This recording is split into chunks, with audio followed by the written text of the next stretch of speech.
थोड़ा सा आगे आइए। हम लोग प्यार से इनको मोटा भाई कहते हैं, साइज के हिसाब से नहीं, चूंकि मोटा भाई बड़े भाई को कहा जाता है। नहीं, वो क्या है ना, हम हिंदी पट्टी वालों को सिर्फ इसी संदर्भ में एक गुजराती शब्द आता है और कुछ नहीं आता है, तो उसकी कोई बात नहीं। वो तटस्थ रहेगा और उसको एकदम अमृत प्रदान कर देंगे। जनता लाइब्रेरी जनता के लिए ही रहेगा। मुझे लगता है विकास जी, आप मौके के पत्रकार नहीं हैं, आप अपने पत्रकार जीवन को ही अपना जीवन मान लिया है। आगामी 10 साल 20 साल भी आप पत्रकार ही रहने वाले हैं।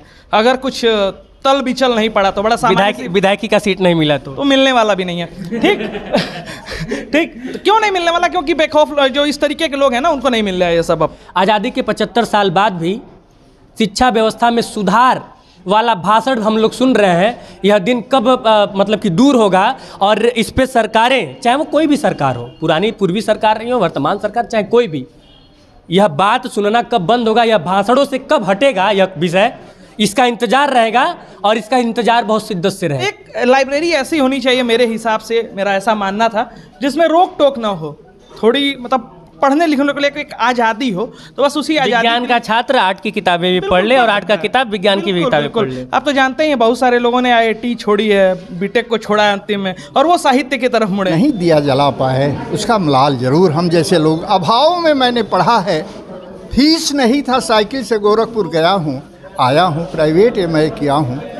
वह एहसास है, लेकिन एक जुनून था कुछ पाने की, कुछ नई ज़मीन बनाने की, एक सपना था मानवर। और जब आप मुख्यमंत्री के ज़िले में हों और विकास की बहुत बड़ी बड़ी बात कहें, तो उसमें एक जो शब्द है, कुछ युवा क्रांतिकारी साथियों के द्वारा यह शब्द या शब्द कहूँ या स्लोगन कहूँ, स्लोगन कहना ज़्यादा उचित होगा। शब्द चूँकि एक कोई एक पर्टिकुलर शब्द ही होता है, तो एक स्लोगन दक्षिणांचल को लेकर काफ़ी दिनों से सोशल मीडिया पे तैर रहा था कि दक्षिणांचल बनेगा शिक्षांचल। अब इस बात पे गर्व करूँ या फिर अफसोस करूँ, क्योंकि आज़ादी के 75 साल बाद भी भारत देश में मैं अगर बात करूँ उत्तर प्रदेश, बिहार और झारखंड जैसे राज्यों की, वहाँ पे शिक्षा व्यवस्था को लेकर अभी भी चुनावी भाषणों में सिर्फ ये कहा जाता है कि हम शिक्षा व्यवस्था में सुधार करेंगे, यानी कि 75 साल में नहीं कर पाए। और यदि 75 साल में नहीं कर पाए तो अभी भी वो प्रयास लगातार जारी है, और मुझे लगता है कि ऐसा ही 75 साल आगे भी कई सारा 75 साल बीत जाएगा। अगर यही दशा रही तो सुधर नहीं पाएगा। और ऐसे में जब कोई युवा ये सारा भागदौड़ अपने कंधे पे संभालने का प्रयास करता है, कोशिश करता है, तो उसका उत्साहवर्धन जरूरी हो जाता है। और उसी उत्साहवर्धन को बढ़ाने के लिए बड़हलगंज में हम लोग इस वक्त उपस्थित हैं, और उसी उत्साहवर्धन को बढ़ाने के लिए बड़हलगंज के तमाम वो अभिभावक जिनको ये लगता है कि समाज में उनकी भी कुछ हिस्सेदारी है, उनकी भी कुछ जिम्मेदारी है, वो तमाम लोग आए हुए हैं। हम लोग गोरखपुर के दक्षिणांचल में यानी कि बड़हलगंज में मौजूद हैं, और यहाँ पे तमाम लोग एकत्रित हैं। एकत्रित होने का जो प्रयोजन है वो ये है कि जनता लाइब्रेरी, नाम सुन के आप लोगों को कमर्शियल टाइप की फीलिंग आ रही होगी, लेकिन मैं आपको बता दूं कि ये कमर्शियल बिल्कुल नहीं है। यह इस जनता लाइब्रेरी की शुरुआत इसलिए बिल्कुल नहीं किया गया है कि इससे पैसा कमाया जाए। जनता लाइब्रेरी की दरअसल शुरुआत इसलिए हुई ताकि दक्षिणांचल के बच्चे एक पढ़ाई लिखाई वाला माहौल प्राप्त करें और पढ़ लिख के IAS वाईएएस बने, और गोरखपुर का और गोरखपुर से ज़्यादा बड़हलगंज और गोरखपुर के दक्षिणांचल का नाम रोशन करें। मेरे साथ प्रणव द्विवेदी शिवम हैं। भैया थोड़ा सा आगे आइए। हम लोग प्यार से इनको मोटा भाई कहते हैं, साइज के हिसाब से नहीं, चूँकि मोटा भाई बड़े भाई को कहा जाता है। नहीं, वो क्या है ना, हम हिंदी पट्टी वालों को सिर्फ इसी संदर्भ में एक गुजराती शब्द आता है और कुछ नहीं आता है, तो उसकी कोई बात नहीं। क्या था मतलब प्लान क्या था जनता लाइब्रेरी का? प्लान कुछ नहीं था, जैसा कि आप जानते भी हैं कि मैं गोरखपुर विश्वविद्यालय का छात्र रहा हूं, तो गोरखपुर विश्वविद्यालय में पढ़ने के दौरान ही और हॉस्टल में रहता था, तो अगल बगल कुछ लोग ऐसे थे जो मुझसे ज़्यादा परिपक्व थे, खास तौर से साहित्य को लेके। तो इसीलिए ये लगता था कि हम उस माहौल से नहीं आए हैं जहां हमने कोर्स से इतर भी कुछ पढ़ा है। हालांकि कोर्स मर भी नहीं पढ़ा है, गुरुजी बैठे हुए 100 डंडा मार खाए हैं हम तो कोर्स पढ़ने में भी, लेकिन वो उम्र होती है जब आप कोर्स से इतर पढ़ सकते हैं। लेकिन क्रिकेट सम्राट और इंडिया टुडे को छोड़ के मेरे पल्ले कुछ नहीं पढ़ा था, ना कुछ ऐसी भूमिका थी किसी की, ना कोई ऐसा वातावरण था कि मैं कुछ और अपने मतलब व्यक्तिगत जीवन में मुझे कुछ नहीं मिला था, खास तौर से ग्रेजुएशन तक।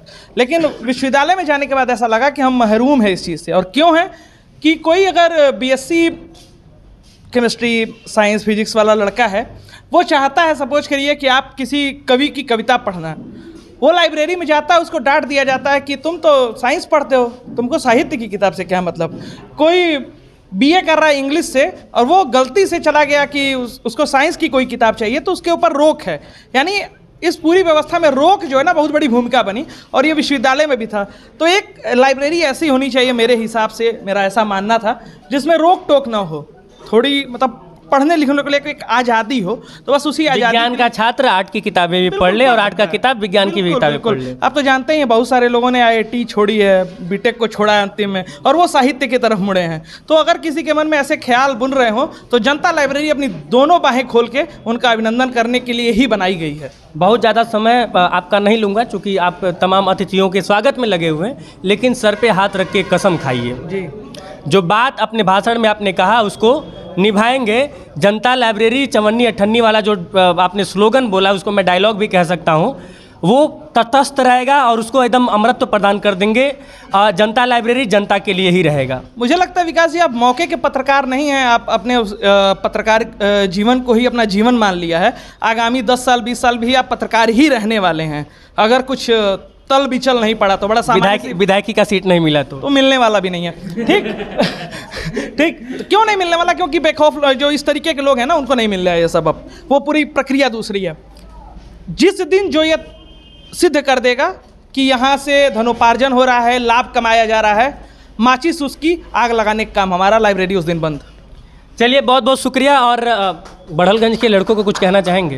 हाँ, और सिर्फ बड़हलगंज के लड़कों को नहीं, दक्षिणांचल में उरुआ बाजार गोला भी आता है। अब प्रयास उधर भी, अब चूंकि आपसे प्रेरित हो गया तो मेरा भी प्रयास रहेगा कि कुछ ना कुछ उधर भी हो जाए। तो कुछ कहना चाहेंगे? हाँ, कहना चाहेंगे कि जो गलती हम लोगों ने की है वो गलती या पीढ़ी ना करे, और हमारी अपनी कोशिश होगी। जिसको कहते हैं कि कर्ज होता है, तो हमारा भी अपनी माटी के प्रति कर्ज है, माँ बाप के प्रति कर्ज है, समाज के प्रति भी कर्ज है। और मैं तो समाज से मिलके बना हुआ हूँ, मैं उस पृष्ठभूमि से नहीं आता हूँ जो अपने पारिवारिक दम पे कुछ हो जाता। तो मेरी आज की रोजी रोटी भी समाज ही चलाता है यार, अधिवक्ता है तो सामाजिक, सारी सिस्टम ही सामाजिक है, तो समाज के प्रति कर्ज है। तो मैं वचन देता हूं कि जो भी हो सकता है, जैसे अभी लाइब्रेरी बनी है, आप किसी भी और लाइब्रेरी से, शहर की लाइब्रेरी से तुलना करेंगे तो सारी चीज़ें हमारे पास हैं, हर बेसिक एमिनिटीज़ है। सिर्फ एक अभी एसी वाली कमी है, वो भी अगली गर्मी तक पूरा कर दूंगा, ये वचन दे रहा हूँ। हाँ, आप पढ़िए, हमारा काम है माहौल देना, हम वो देंगे आपको। चलिए, बहुत बहुत शुक्रिया बातचीत करने के लिए। कुछ गुरुजन, अब मैं चूंकि सबका नाम नहीं जानता हूं तो उसके लिए पहले क्षमा प्रार्थी हूं, क्योंकि हमें से ये सिखाया गया है, ये नैतिकता सिखाई गई है कि जो लोग सम्मानित लोग होते हैं उनसे मतलब कि रूबरू होने से पहले सारी जानकारी प्राप्त कर लें, लेकिन समय के अभाव में मैं पूछ नहीं पाया। सबसे पहले मैं आपका नाम जानना चाहूँगा। मेरा नाम बृजभूषण राय ब्रिज है, साहित्य में ब्रिज लगाता हूँ, वैसे मेरा नाम बृजभूषण राय है। मैं आपके मुख से जब कविताएं सुन रहा था, हालांकि साहित्य का मुझे जो स होता है वो भी नहीं पता है, और सौभाग्य कहूँ या फिर दुर्भाग्य कहूँ, कभी कभी बैठता हूँ तो थोड़ी बहुत कविता कहूँ, कह लूँ यशवंत, इजाज़त हो तो थोड़ी बहुत कविताएं लिख लेता हूँ, लेकिन मुझे ये नहीं पता है कि उसका रूल रेगुलेशन क्या होता है। लेकिन जब मैंने आपके मुंह से सुना मुझे बहुत अच्छा लगा। जनता लाइब्रेरी को लेकर आप जैसे कि आपने उम्र का एक पड़ाव पार कर लिया और बहुत सारे अभावों को आपने देखा होगा अपने समय से लेकर और अभी तक में बहुत ज़्यादा कुछ मतलब कि बदलाव हुआ है, लेकिन जिस स्तर पे होना चाहिए वो हो नहीं पाया है। अगर हम लोग एक्चुअल बात करें शिक्षा जगत की, जो सरकारी प्राइमरी स्कूलों की जो हालत है और तमाम चीज़ें, जनता लाइब्रेरी को लेकर आपके मन में मतलब कि क्या है और क्या उम्मीद रखते हैं आप? वैसे मैं जनता लाइब्रेरी के बारे में आशान्वित हूँ, और प्रणव में वह अदम्य साहस है, और जनता का सहयोग भी मिलेगा, यह लाइब्रेरी और आगे बढ़ेगी। मैं इनके लिए शुभकामना व्यक्त करता हूँ, और मुझसे जहाँ तक सहयोग, जिस परिस्थिति में इनका मन होगा, मैं उनके लिए तैयार हूँ। मुझे जानकर पहली बार बड़ी प्रसन्नता हुई कि कम से कम बड़हलगंज जैसे पिछड़े क्षेत्र में, दक्षिणांचल गोरखपुर के दक्षिण, कोई तो दिया जलाया है शिक्षा के क्षेत्र में इन बच्चों का। हालांकि आजकल की जो शिक्षा का स्तर है पहले की अपेक्षा नीचे गिरा है, साधनों के बढ़ने के बाद। मेरी एक किताब है आज़ादी के बाद, तो उसमें एक पंक्ति मैंने लिख दिया, और यहाँ कह देना चाहता हूँ, शिक्षा बढ़ते विचार बढ़े, बढ़ते विकास बढ़ गई भूख। इसको विकास कैसे कह दें मेरा भारत महान।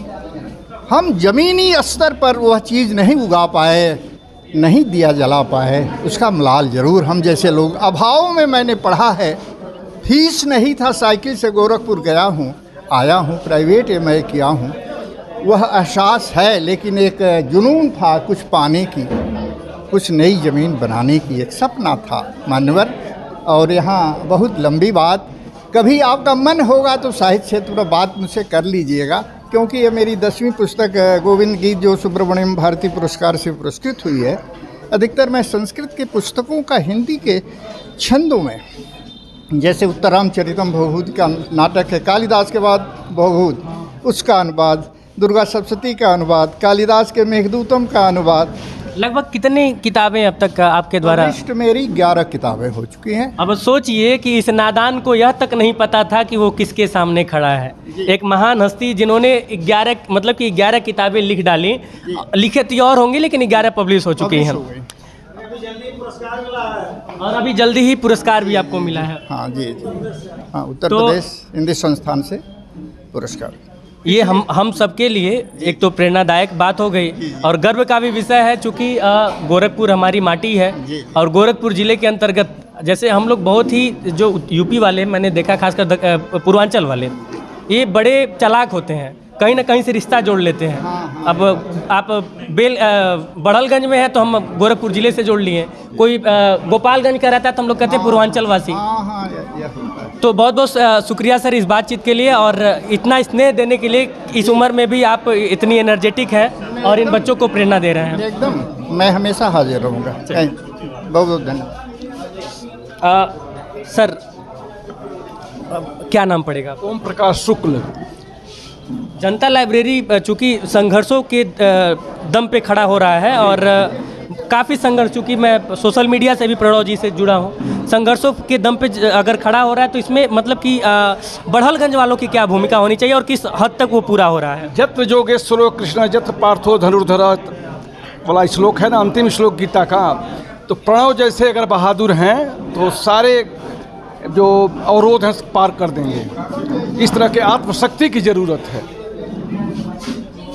और दक्षिणांचल की एक कीर्ति है, बहुत अच्छी चीज़ है। यह इसका विकास होगा तो तमाम लोग IAS PCS और तमाम सेवाओं में आएंगे और जन कल्याण का एक बहुत अच्छा एक फोरम है। बचपन के मित्र हैं आप, मैंने अभी सुना और जितना भी सुना उसी को लेके माइक पकड़ लिया और आप लोगों के पास चलाया। बहुत ज़्यादा जानकारी आप लोगों के बारे में नहीं है क्योंकि पहली मुलाकात है। कैसे थे शुरुआत में ये पढ़ने में? बचपन में नहीं, यूनिवर्सिटी में हम सब साथ। अच्छा, यूनिवर्सिटी में, तो वो भी मतलब कि किशोरावस्था रहती है, तो क्या हालचाल था उस समय इनका? हम सब एक साथ थे, एक एवरेज स्टूडेंट थे, कुछ ऐसा विशेष नहीं था। क्या मतलब लग रहा है कि ये जनता लाइब्रेरी एक नया कीर्तिमान स्थापित कर पाएगी? बिल्कुल। आपको लग रहा है इसमें संदेह है? नहीं, मैं बस कॉन्फिडेंस लेवल चेक कर रहा था एक मित्र का। कर नहीं पाएगी, कर रही है। वर्तमान इसका बहुत शानदार है और भविष्य बहुत उज्जवल। और मैं एक सन्यासी आदमी हूँ तो मुझे तो हर आदमी के लिए मंगल कामना करनी है और ये तो वो काम है जिसके लिए हर गरीब विद्यार्थी प्रयास करता है।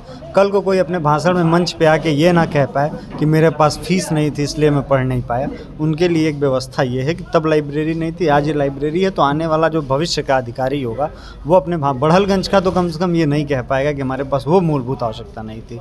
तो उन्होंने शायद वो लाइन काट दी है कि अब आप नहीं कह पाएंगे। लाइब्रेरी एक जोरदार पहल। और मैं जल्दीबाजी में आपसे आपका नाम नहीं पूछ पाया। मेरा नाम श्रीज दास है, मैं उत्तराधिकारी हूँ मदरिया मंदिर। अच्छा, चलिए, बहुत शुक्रिया आप सभी लोगों का बातचीत करने के लिए। तो ये जनता लाइब्रेरी और जनता लाइब्रेरी को लेकर जो संकल्प प्रणव द्विवेदी शुभम ने लिया था उसको सार्थक करते हुए नजर आ रहे हैं अपने पूरे संघर्षों के साथ। लेकिन अंत में सिर्फ यही कहना चाहूँगा, वो जो मेरा दर्द था जिसको मैंने शुरू में ही कहा कि आज़ादी के 75 वर्ष बाद भी, और जब यहाँ पे मंचन हो रहा था तो मैंने एक दो शब्द सुना कि दो तरह के पत्रकार होते हैं, एक व्यूज़ वाले और एक अब्यूज़ वाले। भैया, पत्रकार से पहले विकास गोस्वामी और विकास गोस्वामी जैसे लोग एक्टिविस्ट हैं और लोग कहते हैं कि पत्रकारिता बिल्कुल न्यूट्रल होकर करना चाहिए। न्यूट्रल होंगे वहाँ जहाँ पे आवश्यकता रहेगी, जहाँ पे एक्टिविस्ट बनने की आवश्यकता रहेगी, माइक बगल में रख के धरना भी करने वाले हम लोग हैं। हो सकता है कि ये पत्रकारिता की मानक को पूरा न कर रहा हो, लेकिन समाज में बदलाव लाने के लिए कुछ अलग करते रहना चाहिए। और भगवान कृष्ण ने भी कहा है, हालांकि आपने मुझे भेंट किया वो श्रीमद् भगवत गीता, और भगवान कृष्ण ने उसी में कहा है कि परिवर्तन ही संसार का नियम है।